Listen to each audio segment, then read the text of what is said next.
Bienvenue dans le show Accès Succès. Aujourd'hui, comment prendre des décisions difficiles sans paniquer en 5 étapes. Et je vais le mettre dans un contexte, dans une application où ce que peut-être est en train de vivre une période de turbulence dans ton entreprise. Puis ça peut être une turbulence positive parce que ça va super bien, comme ça peut aussi être une turbulence moins favorable. Donc, je vais passer au travers de ça avec toi. Donc, je veux vraiment te faire un biz talk, là, tu sais, juste te donner un petit coup de main, t'expliquer comment est-ce que tu peux te déposer puis rationaliser un petit peu tes actions pour t'aider à reprendre le dessus. Donc, évidemment, ça va t'aider à te recentrer. Faut avoir du courage, hein. Faut être capable de regarder droit dans les yeux ce qui se passe dans son entreprise, d'aller faire le ménage et de voir qu'est-ce qu'on fait bien, qu'est-ce qu'on fait moins bien. Donc, aujourd'hui, c'est un petit peu de ça dont il est question. Juste avant que je rentre dans le vif du sujet, je me présente, je m'appelle Karine Roy, si tu me découvres pour la première fois. Donc, abonne-toi à la chaîne. Et qu'est-ce que je fais? J'aide les entrepreneurs à bâtir des équipes et des systèmes performants pour avoir une entreprise qui prend de la croissance, mais aussi ultimement pour t'aider à sortir des opérations pendant cette phase de croissance. Donc, si tu veux rester en affaires, c'est important de régulièrement faire un petit peu le scan de ce qui se passe dans ta business.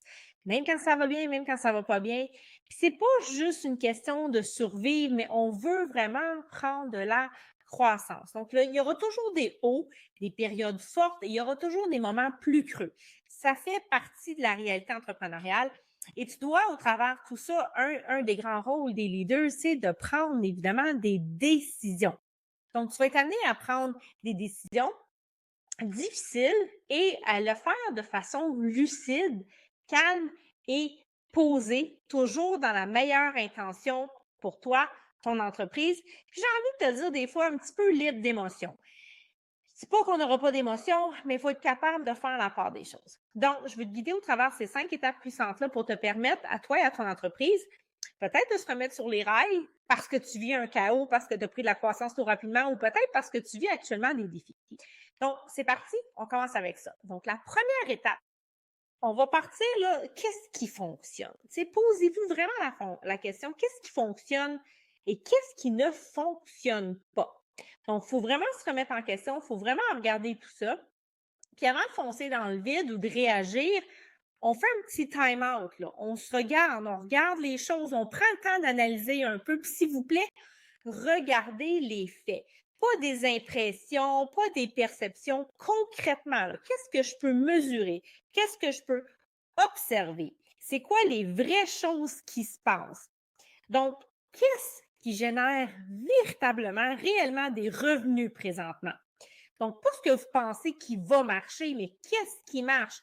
C'est quoi votre vache à lait? Elle arrive de où l'argent le plus possible? Puis qu'est-ce qui marche pour vrai? Donc, évidemment, il faut regarder ces chiffres. Les chiffres financiers, mais aussi les chiffres de résultats, là, de ce que vous mettez en place au niveau de vos services ou même des produits. Si vous vendez des produits, ça s'applique dans les deux cas, il n'y a pas de différence.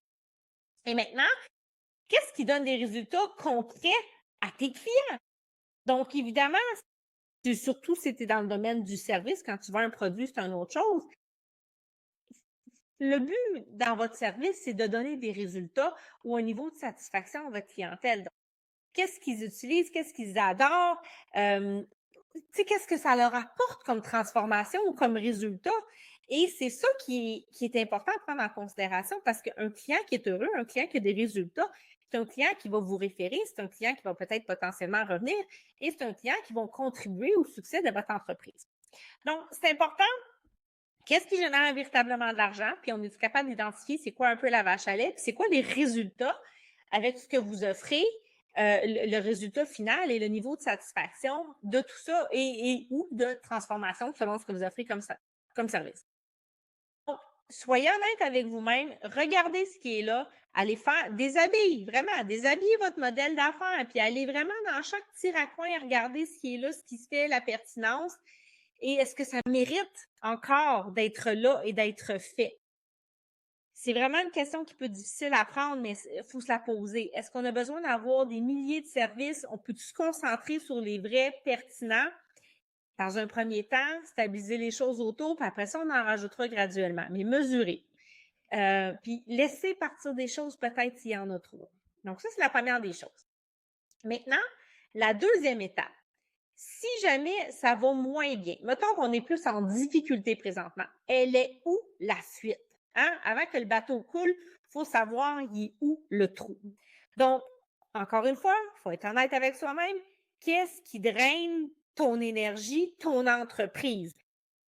Puis ça peut être plus qu'une cause, hein, tu sais, ça peut être des vols d'heures d'employés, ça peut être, puis ce que je vois beaucoup, puis c'est difficile des fois à mesurer, c'est des gens qui ont des équipes, ils vont faire des soumissions pour un nombre estimé d'heures de temps de travail pour un projet, puis finalement, l'équipe un petit peu à la remorque, et là, ils se ramassent avec, ben, ça a pris 2 fois plus de temps à faire le projet, et là, ça vient de manger la marge de profit parce qu'on a déjà fait une soumission au client, et on se retrouve avec le temps d'exécution de l'équipe qui est beaucoup trop long. Donc, allez creuser qu'est-ce qui draine votre entreprise. Et là, oui, vous allez aller faire l'exercice sur le point de vue financier dans un premier temps, et vous pouvez le regarder aussi sous d'autres aspects. Donc, qu'est-ce qui draine le budget?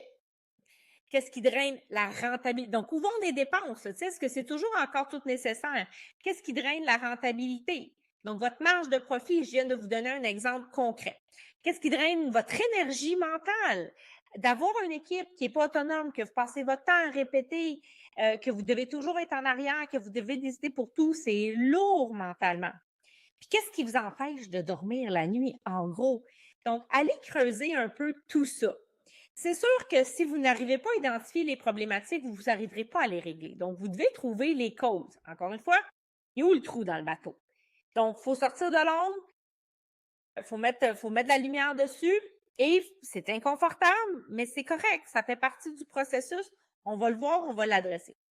Maintenant, le troisième élément, la troisième étape, c'est aussi de... Bon, il y a les deux phases qui sont très concrètes que je vous ai données au début. Là, cette troisième étape-là, c'est un petit peu de se reconnecter là, à la vision. On sait qu'on voulait s'en aller avec ça. Tu sais, quand on a lancé l'entreprise, on s'en allait où avec tout ça?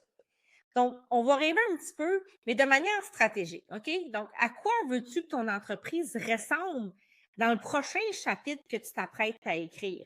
Est-ce que je m'apprête à écrire un prochain chapitre? Est-ce que mon prochain chapitre, si je fais rien, si je m'en vais vers la faillite, ou est-ce que mon prochain chapitre a besoin de nouveautés, de révisions? Vous devez aller là, hein? Votre job en tant que leader, c'est aussi d'être un visionnaire. Donc, il faut se ramener à la vision. Qu'est-ce que vous voulez garder absolument? D'où la première étape. C'est quoi les vaches à lait? Qu'est-ce qui fonctionne bien? Qu'est-ce que vous êtes prêt à sacrifier? De dire, OK, ça, on aime peut-être faire ça, mais finalement, on n'a pas assez d'expertise, c'est compliqué, on n'en fait pas assez, ça nous coûte plus cher le faire que de ne pas le faire. Donc, prenez le temps d'analyser ces choses-là. Faites-vous un mini lac à l'épaule là, avec vous-même, là, puis allez-vous-en en retrait. Puis, qu'est-ce que vous n'arrivez pas aussi encore à déléguer? Si vous saviez le nombre de choses que les leaders continuent à porter et qu'ils peuvent transférer, qu'ils peuvent déléguer, mais ils ne le font pas parce qu'ils ont peur, parce qu'ils pensent que ça ne sera pas fait aussi bien qu'eux. Peut-être au début, ça ne sera pas parfait comme vous voulez, mais on retient des choses dans notre cours alors que ce n'est pas nécessaire. Donc, reconnectez-vous à la vision. Puis, dans quelle saison, là, vous êtes où présentement dans le parcours de votre entreprise? Quand je dis saison, est-ce qu'on est dans une phase de développement? Est-ce qu'on est dans une phase de démarrage? Est-ce qu'on est dans une phase de croissance? Est-ce qu'on est dans une phase de consolidation? On est dans une phase de réorganisation? Donc, vous êtes où présentement? Et faites le point sur ça. Qu'est-ce que vous pourriez tolérer?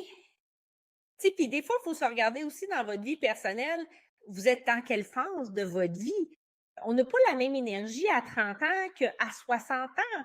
Est-ce que c'est encore ça que vous voulez? Est-ce que vous êtes en train de prendre la sortie vers une retraite potentiellement ou pour la vente de votre entreprise? Donc, dans quelle saison vous êtes présentement? Revoyez aussi vos propres priorités personnelles. Je veux quoi? Qu'est-ce que je veux faire avec ça?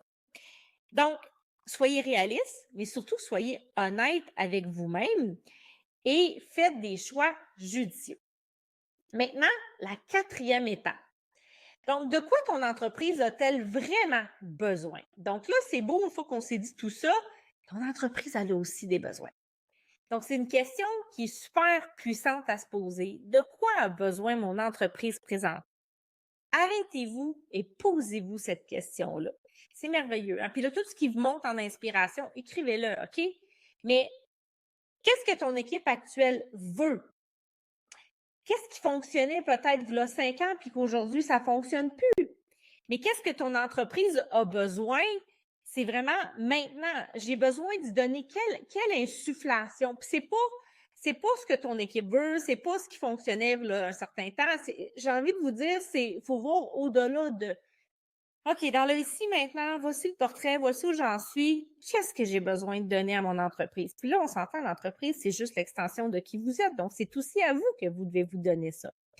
Pour atteindre la vision, pour passer le palier, pour redresser, pour diminuer la fameuse turbulence qui est en place présente. Donc, peut-être que ça peut vouloir dire de changer des offres. Peut-être que ça veut dire de congédier des gens. Peut-être que ça veut dire de réinvestir dans de la formation, dans du soutien, dans du marketing, dans de la publicité, dans toi-même. Vous devez aller mettre le doigt là-dessus. Puis, à partir de la nouvelle vision ou la révision de votre vision, partez de là. Pas besoin de toujours vouloir suivre les courants, les tendances. Appuyez-vous pas non plus sur de la peur ou pour faire plaisir aux autres. Qu'est-ce que l'entreprise a besoin et qu'est-ce que vous voulez? C'est vous le chef d'orchestre. C'est à vous de décider. Et c'est à vous de tenir le gouvernail. Et finalement, 5e, trouve ton gros domino. Donc oui, il y a toujours un domino qui va faire tomber toutes les autres. Donc, celui qui, quand tu le fais tomber, il s'aligne, là, toi, comme des trous de fromage bien alignés, là, tu sais, comme de fromage suisse, là, puis là, fou, ça traverse. C'est ça que vous devez faire. Est-ce que d'atteindre enfin la rentabilité mensuellement, ça peut être ça votre goal? Est-ce que c'est d'embaucher un rôle clé? Puis bien souvent, quand on est surchargé, c'est ça. Ça prend des rôles clés qui sont capables de prendre un niveau de responsabilité à votre place. Est-ce que c'est de retirer une offre que présentement, vous n'avez pas la capacité à supporter parce que ça demande trop de ressources? Est-ce que c'est de rembourser une dette qui vous empêche de dormir? C'est quoi votre gros domino ici maintenant pour pouvoir avancer? Et après ça, là, c'est poche qu'est-ce que je vais dire, là, mais devenez obsédé, obsessionnel de ce domino-là et concentrez tous vos efforts et toute votre énergie sur cet élément-là qui va faire débouler toute la suite des autres. Donc, vous devez donnez-vous un délai, ça peut être un 30, 60, 80 jours, donnez-y qu'un 3 mois là, pour faire tout ça, rien d'autre. Libérez du temps dans votre horaire, faites-en une priorité, coupe le bruit autour, les distractions, les opportunités, les demandes, focus seulement que sur ça et apprends à dire non et tu vas voir que tu vas revenir on track. C'est vraiment quelque chose, puis ça demande du courage, ça demande de l'intention, de la constance, mais c'est tout à fait faisable. Alors, c'est ça que j'avais pour toi aujourd'hui. Tombe pas dans le panique, tu sais, juste reste lucide, fais ces étapes-là, prends le temps de le faire, et comme toujours, reste aligné sur ton goal, tu peux l'atteindre, et j'ai confiance que tu es capable de l'atteindre. Si tu as besoin d'aide pour arriver à faire ça, si tu as besoin d'accompagnement, si tu penses que tu as besoin de clarté, s'il te plaît, n'hésite surtout pas, réserve un appel, tu peux trouver les liens dans les commentaires. On va regarder ensemble c'est quoi ta réalité, c'est quoi les défis, qu'est-ce que tu as besoin de travailler et s'il y a des solutions qui sont disponibles pour toi, on va te les partager et on pourra travailler ensemble si tu le désires. Sinon, on va te le dire aussi. Alors, je te dis merci. On se retrouve la semaine prochaine pour un prochain